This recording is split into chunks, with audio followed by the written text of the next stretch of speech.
Shalom semuanya yang dimanapun kalian berada. Kiranya Tuhan memberkati kalian semua dengan segala sesuatu yang menjadi lebih baik. Saat ini saya datang lagi dengan pembahasan tentang kesabaran dan ketenangan hati, di mana sudah berapa firman Tuhan atau ayat firman Tuhan yang sudah saya siapkan untuk saya membahasnya. Kiranya firman-firman ini menjadi yang baik. Selama masih ada hidup di dunia ini, pencobaan pasti selalu menghampiri, baik itu dari diri sendiri, orang lain, bahkan atas seizin Tuhan. Terkadang pencobaan itu membuat iman kita goyah dan terpuruk. Namun dalam firman-Nya Ia berkata bahwa tak akan memberikan pencobaan di batas kemampuan kita. Ya benar. Ia pun berjanji tak akan meninggalkan umat-Nya dan senantiasa memberi kelegaan serta kekuatan agar lebih sabar dan tenang dalam menghadapi badai dan kondisi kehidupan yang tak menentu ini. Ayat Alkitab yang akan saya ambil tentang kesabaran itu mulai dari Kolose 3 ayat 13. Sabarlah kamu seorang terhadap yang lain, dan ampunilah seorang akan yang lain. Apabila yang seorang menaruh dendam terhadap yang lain, sama seperti Tuhan telah mengampuni kamu, kamu berbuat jugalah demikian. Ya, ayat ini mengatakan kita sebagai anak-anak Tuhan, hamba Tuhan, saudara seiman dimanapun kalian berada, dan selalu menyimak firman ini, menyimak channel ini, dimanapun kalian berada, Tuhan berkati. Dan Tuhan mengajarkan kita untuk bersabar dalam segala hal. Dan kesabaran yang kita ambil saat ini dari firman Tuhan Kolose 3 ayat 13, dia mengatakan, sabarlah kamu seorang terhadap yang lain, dan ampunilah seorang akan yang lain apabila seorang menaruh dendam terhadap yang lain, sama seperti Tuhan telah mengampuni kamu, kamu berbuat jugalah demikian. Jadi kita sebagai hamba Tuhan, firman ini berkata kita harus saling mengampuni, saling mengasihi, dan juga saling memaafkan. Jangan ada dendam kepada seseorang yang lain. Meskipun dia menyakiti kamu, tapi kamu tetap harus membalasnya dengan kebaikan, membalasnya dengan kasih. Dan jangan tidak boleh ada dendam. Karena selama ini Tuhan Yesus sudah menebus kita agar kita bisa tahu kalau kita harus belajar dengan kasih. Dan juga Roh Kudus yang bekerja dalam diri kita agar kita tahu kalau kita harus bisa sabar menghadapi semuanya ini. Begitu juga dengan firman Tuhan di Pengkhotbah 7 ayat 8. Akhir suatu hal lebih baik daripada awalnya, panjang sabar lebih baik daripada tinggi hati.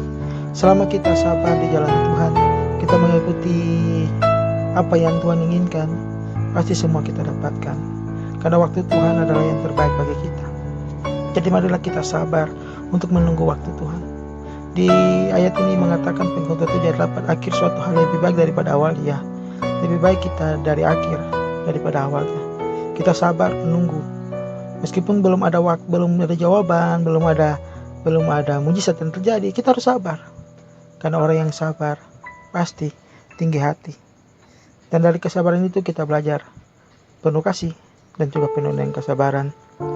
Itulah dari firman Tuhan Pengkhotbah 7 ayat 8. Dan begitu juga dengan Yakobus 5 ayat 7 ayat 8. Karena itu saudara bersabarlah sampai kepada kedatangan Tuhan. Sesungguhnya petani menantikan hasil yang berharga dari tanahnya, dan ia sabar sampai telah turun hujan musim gugur dan hujan musim semi. Kamu juga harus bersabar dan harus menunggu hatimu, karena kedatangan Tuhan sudah dekat. Ya, selama kita dekat dengan Tuhan, selama kita bersandar pada Tuhan, kita bisa tahu waktu Tuhan adalah yang terbaik bagi kita. Waktu Tuhan adalah yang paling indah bagi kita. Selama kita menunggu kedatangan Tuhan dengan kesabaran, keikhlasan, ketulusan, dan juga dengan ketenangan, kedamaian, kita pasti akan mendapatkan yang terbaik. Karena waktu Tuhan adalah yang terbaik bagi kita. Begitu juga dengan Yakobus 1 ayat 19-20. Hai saudara yang kukasihi, ingatlah hal ini. Setiap orang hendaklah cepat untuk mendengarkan, tetapi lambat untuk berkata-kata, dan juga lambat untuk marah. Sebab amarah manusia tidak mengajarkan kebenaran di hadapan Allah. Ya, ini firman berkata kita tidak boleh cepat marah. Karena marah itu bukan mengajarkan kebenaran di hadapan Allah, tapi marah itu mengajarkan kita kepada neraka, kepada iblis. Jadi marilah kita sebagai anak Tuhan, hamba Tuhan, saudara-saudara seiman, jangan mau marah. Kita harus banyak sabar menghadapi semua hal ini. Meskipun terkadang kita mendengar kata-kata yang membuat kita sakit, mendengar sebuah kekecewaan dalam diri kita, tapi kita sebagai anak Tuhan harus bisa bersabar menghadapi itu. Sebab amarah manusia tidak meninggalkan kebenaran di hadapan Allah. Sebab amarah manusia, yaitu amarah kita, selama kita berjalan dengan Tuhan Yesus, selama kita mengikuti perintah Tuhan Yesus, kita harus bisa sabar. Karena cobaan itu tetap ada. Kita harus bisa mengontrol kehidupan, mengontrol kemarahan kita. Kita harus bisa meredakan diri kita. Begitu juga dengan Yakobus 1 ayat 12 yang berkata, berbahagialah orang yang bertahan dalam pencobaan. Ya, berbahagialah orang yang bertahan dalam pencobaan, sebab apabila ia sudah tahan uji, ia akan menerima mahkota kehidupan yang dijanjikan Allah kepada barang siapa yang mengasihi Dia. Ya, inilah waktu Tuhan bagimu. Inilah waktu Tuhan yang indah. Barang siapa yang mengasihi Dia. Jadi marilah kita sebagai anak-anak Tuhan bersabar, merendahkan hati, teguhkan hati kita menghadapi segala hal. Berbahagialah orang bertahan dalam pencobaan. Ya, sebab apabila ia sudah tahan uji, ia akan menerima mahkota kehidupan yang diberikan Allah kepada barang siapa yang mengasihi Dia. Dan kita sebagai anak Tuhan harus banyak belajar mengasihi, karena inilah waktu Tuhan. Janji Tuhan inilah yang akan Dia genapi bagi kita. Asal kita terus bersabar dan bertahan dalam pencobaan. Mau pencobaan dalam rumah tangga, mau pencobaan dalam pasangan, mau pencobaan dalam ekonomi, mau pencobaan dalam segala apapun, tapi kita harus bertahan. Karena anak-anak Tuhan, saudara-saudara seiman yang selalu ditebus oleh Tuhan Yesus, yang selalu dikasih oleh Tuhan Yesus, kita harus selalu bertahan menghadapi semua itu dengan kesabaran. Jangan pernah kita termakan oleh rayuan iblis. Jangan kita termakan dalam segala hal. Seperti Roma 12 ayat 12 yang berkata, bersukacitalah dalam pengharapan, sabarlah dalam kesesakan, dan bertekunlah dalam doa. Ya, jadi marilah kita sebagai anak Tuhan belajar bersabar, bersukacita dalam pengharapan, sabarlah dalam kesesakan, dan bertekunlah dalam doa. Ya, jadi setiap ada masalah janganlah kita melampiaskan dengan amarah, jangan. Tapi kita lampiaskanlah dengan doa.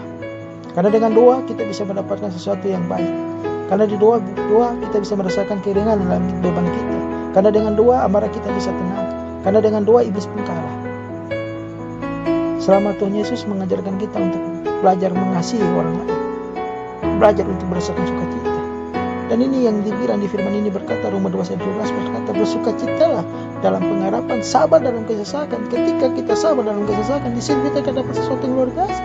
Bertekun dalam doa, setiap hari minta pertolongan Tuhan, doa terus bilang, Tuhan bantu saya, Tuhan bantu saya, Tuhan tolong saya. Tuhan tetap membantumu. Tuhan tidak pernah meninggalkanmu. Dia tetap membantumu karena kau bersukacita dalam pengharapan. Jangan pernah menunjukkanmu kalau ada dalam masalah apapun.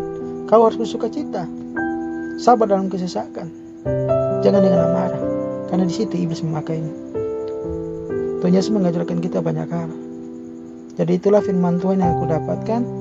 Kiranya Tuhan Yesus memberkati kita semua, agar ke depan kita lebih takut akan Tuhan dan menjalani apa yang Tuhan mau.